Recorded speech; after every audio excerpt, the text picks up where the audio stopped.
Assalamualaikum warahmatullahi wabarakatuh. Apa kabar sahabat Uhuwah Islamiyah? Semoga tetap dalam lindungan Allah Subhanahu wa taala serta dilancarkan segala urusan-urusan kita. Dalam video pembahasan kali ini, saya akan coba menanggapi Pak Ilyas Zulkifli yang dalam videonya mengangkat judul Perbedaan Pendapat Ulama Islam tentang setan dibelenggu di bulan Ramadan. Nah, bagaimana videonya? Mari kita lihat bersama. Check it out.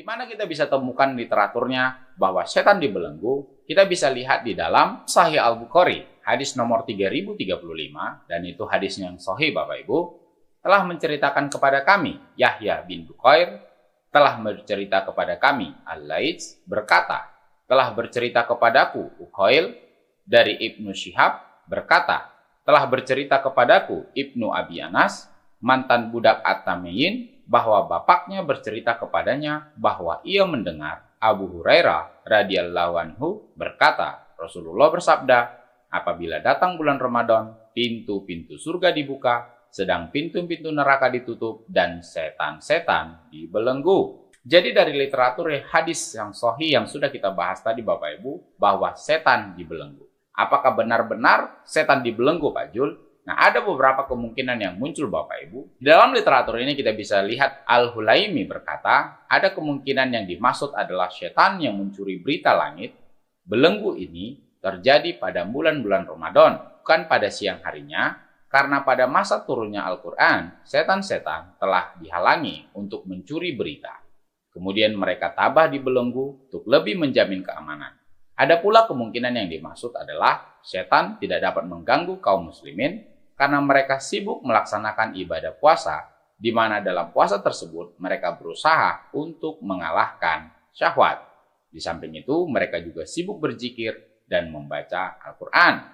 Versi lain, menurut ulama lainnya, yang dimaksud setan di sini adalah sebagiannya, yaitu mereka yang membangkang.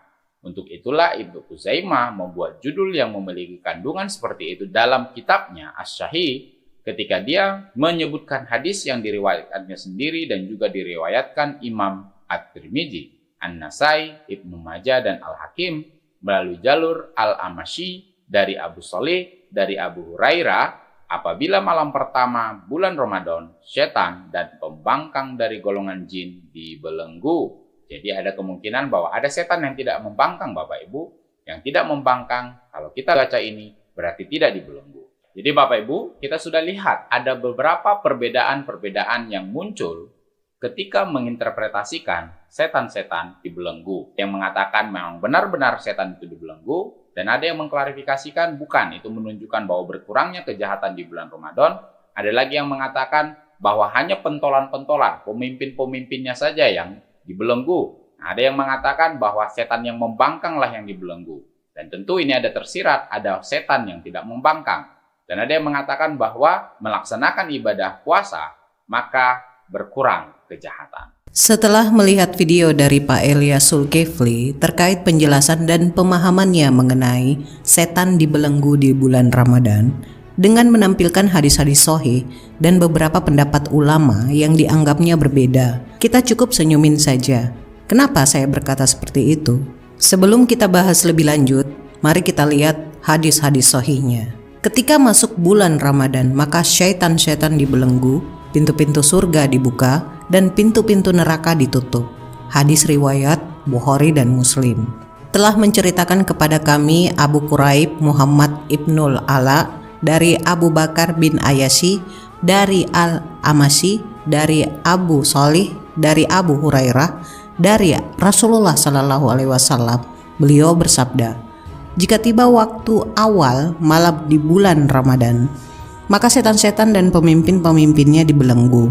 Pintu-pintu neraka ditutup dan tidak ada yang dibuka. Pintu-pintu surga dibuka dan tidak ada yang ditutup. Lalu ada penyeru yang berseru, hai orang yang mencari kebaikan, teruskanlah. Hai orang yang mencari keburukan, berhentilah. Sesungguhnya Allah membebaskan orang-orang dari neraka, dan itu terjadi pada setiap malam. Hadis riwayat Ibnu Majah.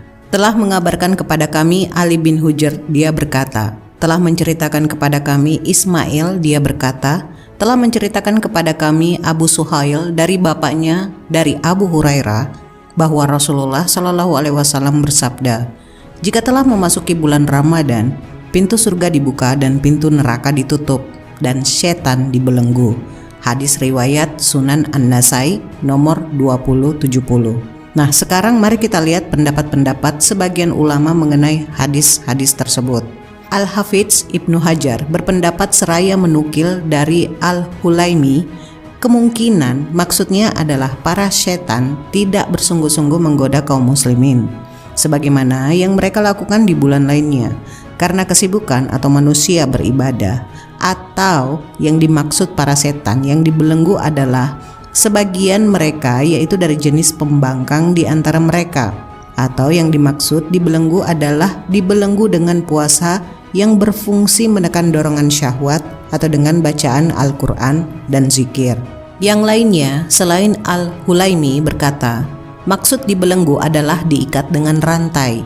Iyad berkata, ada kemungkinan maknanya sesuai zahir dan hakikatnya, yaitu sebagai tanda bagi para malaikat akan masuknya bulan Ramadan, agar mereka mengagungkan kesuciannya dan melarang para setan mengganggu kaum beriman. Kemungkinan juga maknanya sebagai simbol banyaknya pahala dan pengampunan, dan berkurangnya gangguan setan sehingga seakan-akan mereka dibelenggu.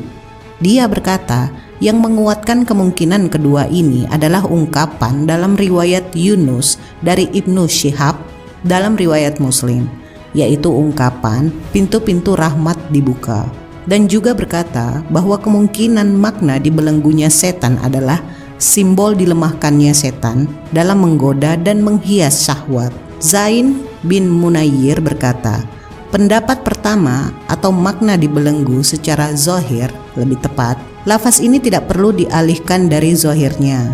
Ini ada di dalam Fathul Bari 4 halaman 114. Syekh Ibnu Utsaimin rahimahullah ditanya tentang sabda Nabi Shallallahu Alaihi Wasallam, setan-setan dibelenggu. Padahal kita lihat ada orang-orang yang dapat kerasukan jin pada siang hari Ramadan. Bagaimana setan-setan dibelenggu sementara sebagian orang ada yang kerasukan jin? Beliau menjawab dengan mengatakan, dalam sebagian riwayat hadis disebutkan setan-setan pembangkang dibelenggu di bulan Ramadan atau diikat, yaitu dalam riwayat Nasai. Nah, setelah kita mengetahui beberapa pendapat-pendapat ulama dalam mentafsirkan hadis mengenai setan dibelenggu di bulan Ramadan, pasti Pak Ilyas Zulkifli mengeluarkan statement bahwa pendapat para ulama ini berbeda-beda. Di sini saya akan coba menjelaskan sebagai penengah, dan Pak Ilyas ternyata buta alias tidak paham tentang hadis tersebut. Apalagi dulunya dia mantan muslim. Memang kalau dibaca sekilas tanpa pemahaman akan nampak perbedaan pendapat dalam penafsiran para ulama. Padahal sebenarnya tidak.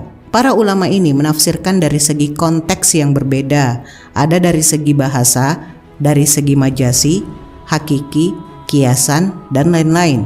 Saya ulang, para ulama menafsirkan hadis tersebut dari berbagai konteks, bukan satu makna saja. Paham ya Pak Ilyas? Apalagi Anda katanya mantan muslim. Masa yang seperti ini saja nggak tahu Pak?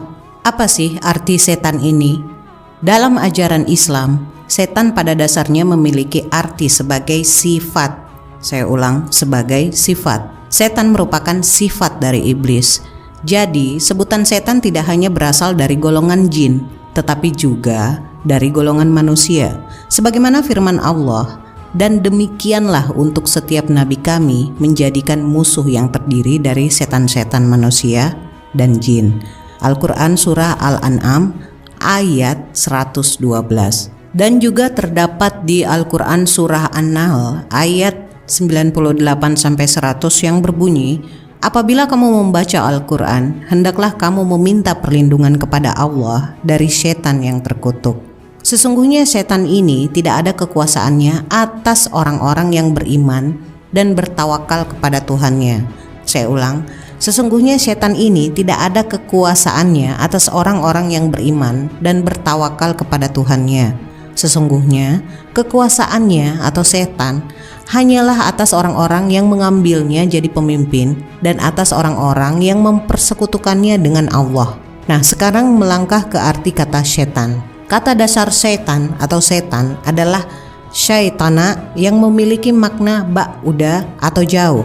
Biasanya kata ba'uda ini ditempatkan pada frasa ghazwatun ba'idah yang berarti peperangan yang jauh.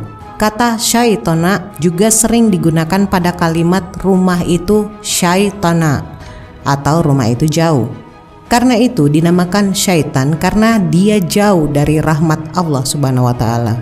Seorang laki-laki bisa menjadi seperti setan, maka disebutlah sayyatana rajul, yang berarti laki-laki itu berubah menjadi seperti setan. Udah paham sampai sini ya? Contoh, ketika saya berkata, "Kamu kok kayak setan?" Ini artinya bukan secara fisiknya, tapi sifat yang dia miliki mirip dengan sifat setan. Jadi makna hadis setan dibelenggu di bulan Ramadan berlaku pada muslim yang menjalankan ibadah puasa, dan ini juga merupakan perintah Allah. Ingat, hadis yang dikeluarkan atau diucapkan Rasulullah bukan juga atas kehendak atau sesuka hatinya, tapi merupakan petunjuk dari Allah Subhanahu wa taala. Nah, dalam hadis Imam Bukhari, Muslim, Ibnu Majah, dan lain-lain, tidak ada menyebutkan semua setan. Selain itu merupakan perintah Allah bagi muslim yang berpuasa, maka dia akan berusaha membelenggu atau menahan segala syahwat atau nafsu setannya. Nah, bagaimana dengan muslim yang membatalkan puasa, berbohong, melakukan kejahatan di bulan Ramadan? Tentu saja orang ini tidak masuk dalam kategori hadis tersebut, karena yang termasuk hanya orang-orang yang beriman dan bertakwa dengan menjalankan puasa, sehingga intensitas setan dalam menggoda manusia berkurang pada bulan Ramadan dibanding dengan bulan lainnya. Masih tidak percaya? Coba cermati. Pada bulan-bulan Ramadan, intensitas kebaikan dan ibadah umat Islam akan lebih banyak. Masjid dipenuhi dengan orang tadarus, berbagi rezeki, dan lain sebagainya. Pemeluk agama besar mana yang selama 1 bulan melakukan itu secara serentak? Kristen, Konghucu, Buddha? Jadi benarlah bahwa pada bulan Ramadan setan akan benar-benar sempit ruang geraknya bagi orang yang beriman dan bertakwa. Bagaimana mungkin orang-orang kafir menginginkan kenikmatan yang sama dengan orang-orang beriman? Minta dilipat gandakan pahalanya, minta tidak dimasukkan neraka, minta tidak digoda setan pada bulan Ramadan. Yang ada juga menjadi pengabdi setan dan menjadi penduduk neraka. Nah, disinilah keadilan Allah akan tampak. Pertanyaan ini saya analogikan dengan sebuah kisah. Kenapa kok Nabi Adam alaihissalam dulunya memakan buah terlarang di surga? Padahal di surga iblis tidak bisa masuk. Jawabannya, bukan iblisnya yang masuk ke surga, tapi nafsu atau syahwat atau setan atau sifat yang tidak bisa dikendalikan oleh Nabi Adam, sesuai dengan Al-Quran surah Al-A'raf ayat 20 sampai 22. Ingat ya, setan di sini merupakan sifat. Jadi udah paham ya Pak Elias ya? Jangan asal klaim pendapat ulama berbeda-beda, tapi Andalah yang tidak paham sama sekali dalam hal tersebut, karena memandang setan adalah makhluk. Pendapat ulama secara majasi, takwil, dan hakiki akan bermuara pada hal yang sama. Saya rasa cukup ya, dan nasihat kali ini adalah orang bodoh itu selalu mengikuti kata hati, tapi selalu lupa membawa otaknya. Saya akhiri pembahasan kali ini, semoga ada hikmah dan pembelajaran yang bisa kita petik. Kurang lebihnya mohon dimaafkan. Akhir kata, Maha benar Allah dengan segala firman-Nya. Allahumma shalli ala Sayyidina Muhammad. Wassalamualaikum warahmatullahi wabarakatuh.